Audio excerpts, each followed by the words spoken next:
Good morning. You're listening to Central Wisconsin's 24-hour information station, AM 1320 WFHR. It's time now for the Morning Magazine, brought to you by Comfort Air Heating, Cooling, Plumbing. Now, with the Morning Magazine, here's Carl Hilke. Thank you, Jerry, and good morning, everyone, and welcome to today's show on AM 1320 and also on the web at WFHR.com. We also welcome our friends from RCCA Media, who are digitally recording us in high definition for later broadcasts on your favorite cable outlets, either Solaris Channel 3 or Charter 985. We're on the web at rccamedia.org, and you're going, Carl, why are they there? Because you have a face for radio. Well, it's because Wood County Board Chairman Lance Pliml is here for our monthly update on everything happening in Wood County. With that, we welcome the Chairman of the Wood County Board, Lance Pliml. Good morning, sir. Good morning, Carl. Glad to be here again. Okay, so, well, we got a bunch of things to talk about, but I want to talk about something that I haven't seen in quite some time. A single issue that motivated people to show up like crazy to buy advertising time on this radio station, and that was the county water protection ordinance. Explain it, and what will it do or what won't it do? So we're gonna start with the easy ones. Yeah, okay. Sure. We'll get. Well, I got a bunch of other stuff too. Carl, groundwater, surface water, just generally the protection of the water resource is extremely important. Because of the proposed CAFO down in Saratoga, a group is organized down there that is adamantly opposed to the siting of that particular CAFO. And because the state controls regulation of those through the DNR and DATCAP, we're looking at another way to protect water outside of those particular governmental agencies. So one way to look at that was nutrient management and how you would handle that, all of the waste that's produced, and how you would protect those wells. Every single person in Wood County wants clean groundwater. Everyone wants their water protected. On this particular issue, it was pretty geographically delineated as to who was for this ordinance and who opposed this ordinance. And generally the people down in the Saratoga area certainly wanted this ordinance to pass. Those from the center of the county up to the north certainly did not want to see it pass. My concern, and it certainly places regulations on some farms from a nutrient management standpoint. My issue with it is that it does nothing in regard to the CAFO issue, which is regulated only by the state because of the size of the operation, over 1,000 animal units. It will affect some of the smaller farms and operations up in the northern part of the county, and that's not necessarily a bad thing. My concern is the unintended consequence. When you don't provide money from a cost share standpoint, or when the state doesn't step in and provide any dollars to make those improvements, my concern is that instead of improving something to some small extent, many of those farmers up there won't improve anything at all. In other words, it's not improve it a little, it's bring it into compliance or don't touch it. And my concern is they won't touch it. The ordinance, first of all, I really want to applaud the people from down in Saratoga. I mean, they showed up, they engaged government, they had the opportunity during public comment to make a point, and they certainly did. And that's what government's all about. It's about being transparent, it's about getting out there, it's about engaging, and becoming part of the process. I also want to thank our board who, attentively listened to all of the input. And at the end of the day, the resolution passed. The ordinance will go into effect. What was the final vote? Do you remember? I want to say 10-9. Was it along geographic lines? I would say to some extent, but not totally. But to some extent, that's true. And, I received, I'm going to guess, in excess of 200 emails and phone calls on this issue. Somewhat evenly divided. Those from the northern part of the county opposed, or the center part of the county. Those from the town of Saratoga with the proposed siting of the CAFO adamantly against. Tried to call as many of those people back. Anybody who leaves me a number, anybody who ever leaves me a number and a name, I will gladly engage in conversation so I can really listen to your concerns, other than I'll call it the robocall type of situation. But at the end of the day, it passed. And because it passed, with the majority of the board, we will work to enforce that ordinance. It's that simple. But here's the thing. I can see something based on just what you told me, that there's a misperception or an anticipation that this ordinance is going to do something that it won't be able to do. Unlikely be able to do. And, sometimes it feels good to pass something and get something done, but is that arrow aimed at the right target or in the right direction? I think there's probably much better chance for those protections coming into place through legislation at the state level.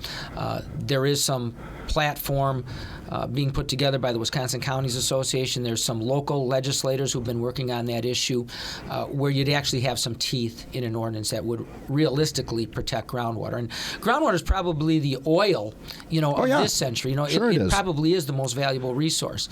The frustrating thing for me personally is the inability to sit down with all parties involved and really craft some meaningful, first of all, have some meaningful dialogue, and then craft a meaningful solution that would protect those wells that would surround that. The surface water also around there. The people at the lakes down Sherwood, Camelot, Arrowhead are certainly concerned. I'm sure the people, although the gradient flow of the water probably doesn't affect NEPCO there, but all of those resources are extremely important, as well as the build-out of the new golf course, the arrowheads, the recreational opportunities. All of those things have to be taken into account, along with the creation of jobs and the economic development. So my hope, and I know I've had one side agree to sit down and talk about the issue. The other side, to this point, has refused to sit down. But at the end of the day, I've used this term before. I'll use it again. I think even Custer wishes he would have had a surrender or a retreat plan somewhere along the way. Yeah. So far, from a litigation standpoint, everything has come down in favor of citing of the K4, the large farm. Yeah, basically, all the judgments have come down saying you can't retroactively zone. And so, in the event that the CAFO is cited, and it's my anticipation that it will be because of those reasons, and the law is probably not going to change, that we ought to sit down, both sides, have meaningful conversation, and see what we can't agree on. Mm-hmm. Well, I would think mature adults should be able to do that. I mean, they're some good arguments on both sides to sit down and talk about it. But you bring up something that, this thing was obviously aimed at the CAFO. It's unintended consequences. It's going to have an effect on smaller producers, and that's why it was opposed in central and northern areas. And if and there's no backup money or no help for those producers, so they're going to say, forget about it, as you said. So the unintended consequence, don't you end up with lesser protection of groundwater because the CAFO doesn't come under this because it comes under state jurisdiction? Well, I want to be really clear, and this is the hard part sometimes when I sit in front of this microphone here. Okay. My take on that is, yes, that will be the thought. I'm guessing that, the well thought out position of many of the board members was, no, it will help in other ways. I still think meaningful dialogue, nobody anticipates their well will be contaminated by somebody else. And if it specifically can be pointed out that is the point source of the pollution, then it needs to be addressed. And the person creating that should be responsible. And I think there could be meaningful dialogue that would address that if everybody would sit down at the table and look at it. People say it's inevitable that will happen, and it may be. But then the question is, how do you rectify it if it does? And reasonable people usually can come to some conclusion. Now, I guess at the other side of that issue is, if it doesn't happen in the first place, then I don't have to correct it. My take has always been, though, if you look at the current lay of the land in the legislature, in the governor's office, in the courts, you're not going to have a drastic change in law or a change in direction from where you've been so far. And as you pointed out, every step of the way, that has been reinforced by the courts to this point. I just don't see that change. And here's the other thing, and this is something I saw when I was went to cover the big meeting a year or two ago at the PAC here in Wisconsin Rapids. I saw all these bumper stickers with, "I still stand with Scott Walker," and right next to it, "Stop CAFOs." Well, here's the story, folks.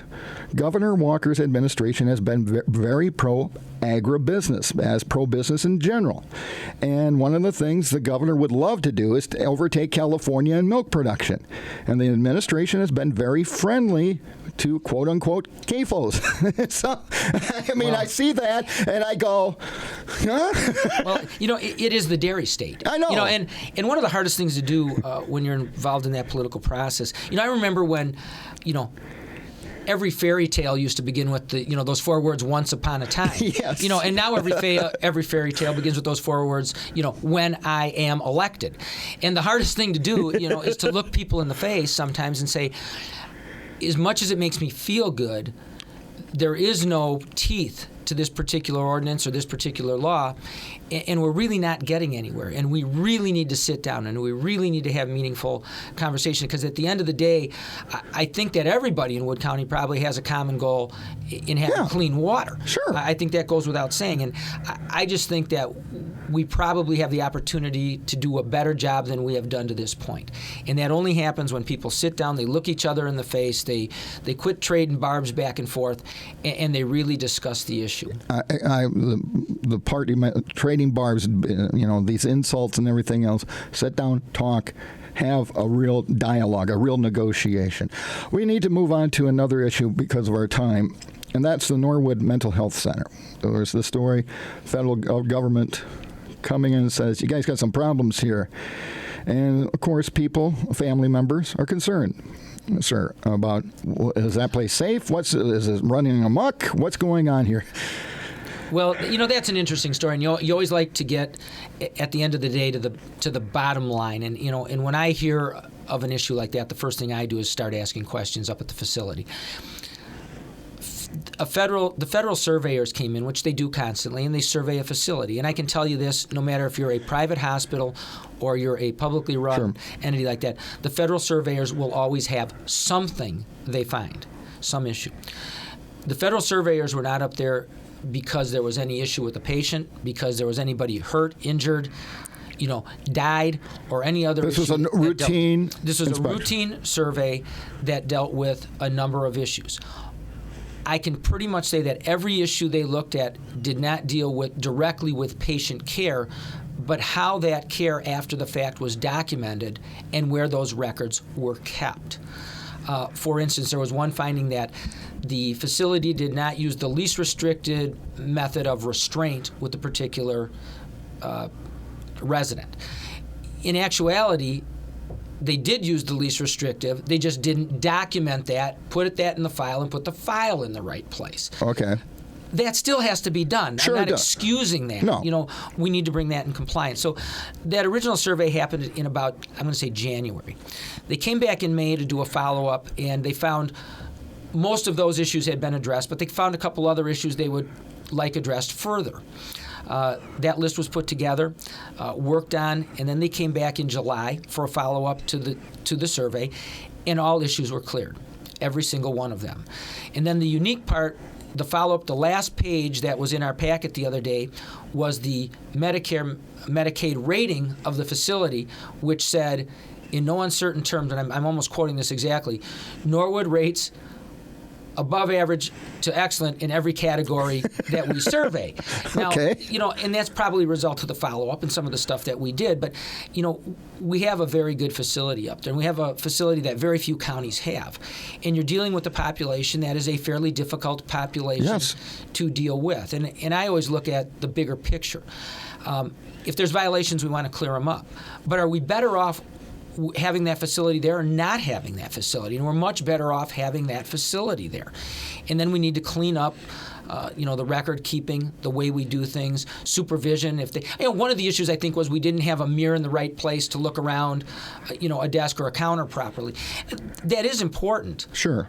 But it wasn't the result of some great mishap up there that, they were called in because of patient care. It was, a typical survey. And I'm not trying to minimize that. I'm saying when those issues come to light, we need to do that, because had Medicaid and or Medicare funding been pulled from that facility, it would not be a viable facility. Those dollars are absolutely necessary to the operation of the facility. People see this gigantic headline and it's like... Right. I wish they would have published the last page of that, which said not only are they in compliance, they're in the upper tier of those that they rate. So I guess you need to read every page. You have to look at the whole survey, and you have to see what it was. And the sensationalism of out of compliance obviously, makes headlines, and I can't argue that. But at the same time, sometimes that sensationalism or that headline doesn't tell the story. It doesn't tell the story, but it also maybe creates greater compliance in the end. So I'm not ever criticizing the people that do that. I'm just telling the general public to read the whole thing, to weigh in if they have concerns, and have it looked at. It's somewhat self-correcting, and it's not a bad way to police the situation. Okay, bottom line is things have been fixed. You're in compliance. Total compliance as of July with everything they wanted, yeah. And then an outstanding rating at the end of the day. But when those things are pointed out, Carl, whether it's there, whether it would be within our public safety organizations, whether it's within our health department, if there's something that we're not doing that we need to do to come into compliance, it needs to be done. Yeah, and that's a given. And that's SOP, I would think. I mean, you get something, okay, we got to fix this mirror. Like you said, let's move this thing. It says we should have it over here. Let's do that. Or some of like the record keeping, couldn't that be solved with digitizing? And as we computerize more records, won't that solve its problem too? It probably will. And I think some of it is, as you get, when you're running a 24/7 operation like that, some of that is accessibility. Those records, are they where they're supposed to be if somebody needs to look at them in a hurry? Are they in the proper format? I think there was one note they had where somebody who was supervising a unit, making this up a little bit, a police officer or somebody brings somebody who may be admitted to the facility to the door, and that person steps to the door to say hello or okay or we need to do that.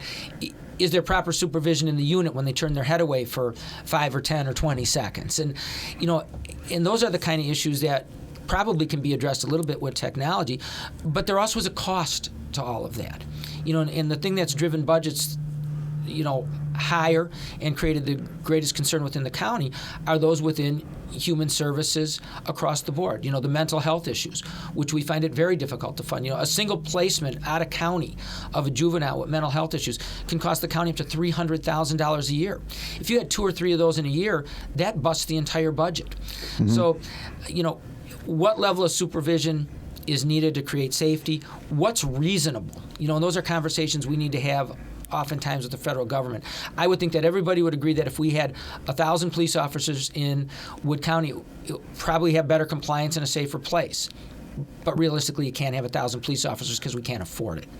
Probably a lot of people out there wouldn't want them either. But the point is, there's a level and there's an expense that can be borne by the taxpayer, and everything we do is a balance. Sure. Speaking of balance and county government and the like, you're about to take on new responsibilities.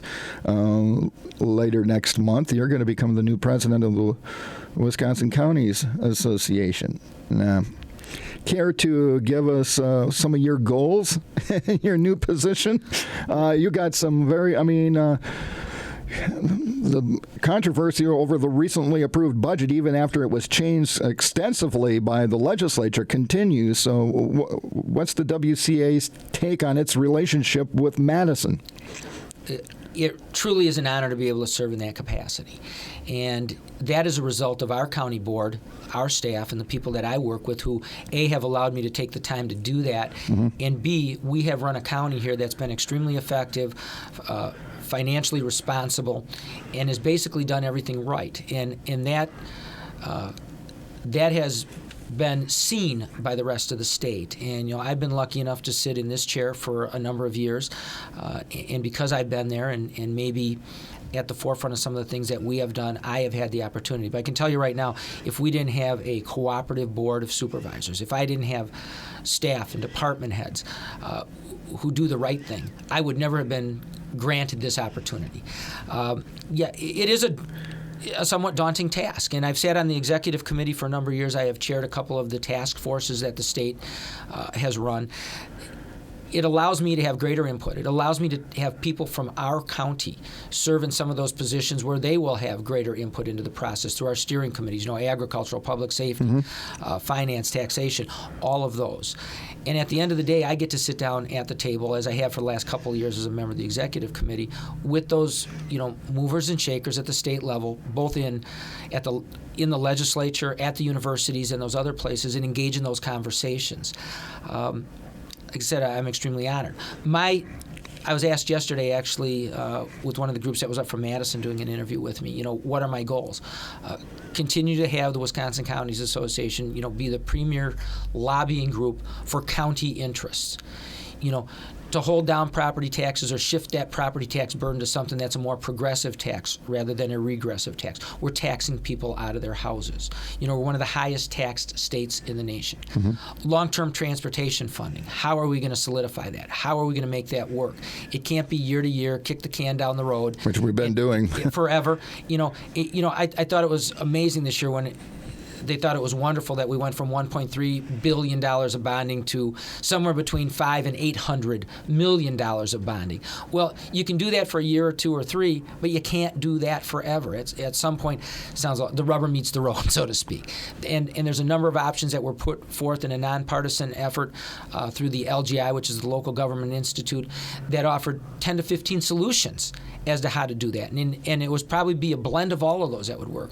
And the other thing that I think is huge in our state this year that I would really like to work on is the build-out of broadband, Wi-Fi connectivity in the state of Wisconsin. One of the biggest hindrances we have had to development in this state is the lack of ability to be wired. Or in this case, wire-free, but nonetheless have that communication network and that speed.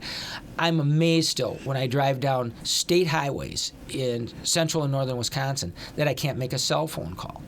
And if you have a business that is currently located in Milwaukee or Chicago or some other metropolitan area, and you realize the beauty of our state, and you want to come up here, and most people can work from home, or a lot of people can work from home right now, or you want to locate your business here, there's the inability to do that because we are not at the forefront. We're not way behind every place, but if that could be done statewide and provide those services, I think the opportunity for growth would be sensational. Well, Wisconsin Rapids would be a good example of it. We're very, they did the audit and they said Wisconsin Rapids is as wired as the Silicon Valley and has the capability of handling businesses. So this city could be a very good, you and Mayor Verwin could get together and show how to do it. I heard at one time that Wisconsin Rapids, and this is a number of years ago, had basically the same capability as Houston, Texas, from a speed, up and downloading of information.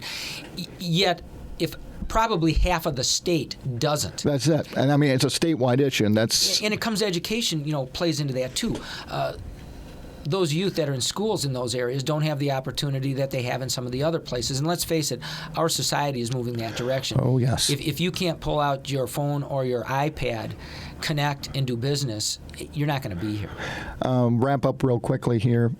Another big event in Wood County at Lake Wazeecha this weekend, the Big Pull. Overall, it appears to have been a very good season at Wood County parks and campgrounds and recreation facilities.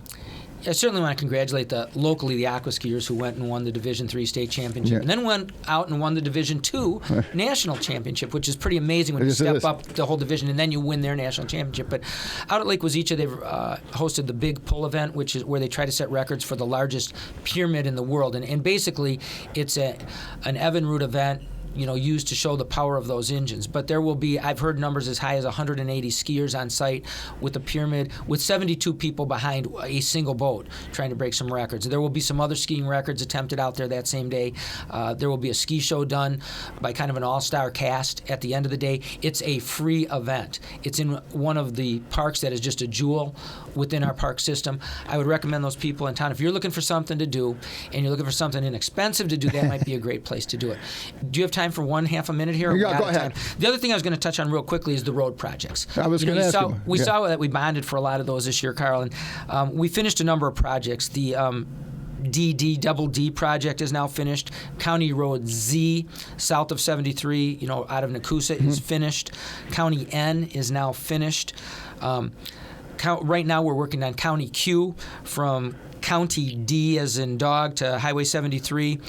Working on County H from Blueberry to County S, and then pretty soon County V as in Victor and Double E. So about half of those projects are finished. We still have some shouldering and striping work to do and those kind of things, but they look pretty nice. I cannot encourage you to go out and roller skate or rollerblade on those, but you could.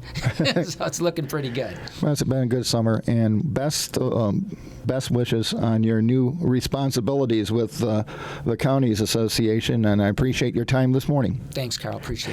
Wood County Board Chairman Lance Pliml with his monthly report here on the Morning Magazine on AM 1320 and WFHR.com, as well as RCCA Media. And that's going to do it for part one of today's show. As always, the Morning Magazine is brought to you by Comfort Air.